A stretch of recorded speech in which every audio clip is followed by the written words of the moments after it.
Aurora, kinausap si Paco about kay Sam. Kahit nagmakaawa siya, hindi pa din naniniwala si Sam. Sabi niya matigas daw at ma-pride si Sam. Masayang masaya si Sam at ang nanay niya dahil nakalabas na sa wakas ang kanyang kapatid. Buhay pala talaga si Paco, tinago lang ni Aurora.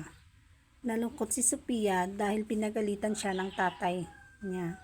Feeling niya hindi concerned sa kanya.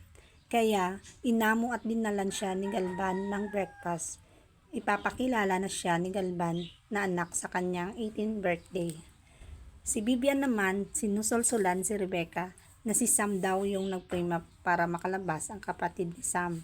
Samantala, si Sam ay nagmuni-muni sa mansyon bago umalis. Naalala niya ang mga memories na bad sa mansyon.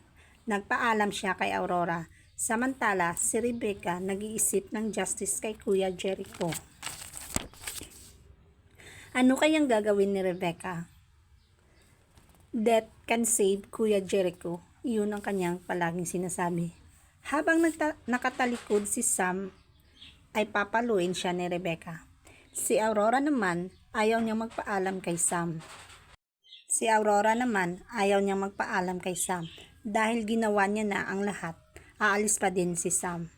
Pero lumabas pa din siya. Kita niya na papaluin ni Rebecca si Sam kaya sinalo niya, siya ang tinamaan. Sabi ni Paco, niligtas niya si Sam.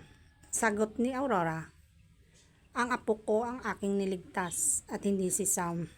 Samantala, ang nanay ni Sam nag-advise sa kanya na huwag magtiwala sa taong minsan nagtraidor sa kanya at gagawin niya ulit ito. Si Aurora ang kanyang tinutukoy.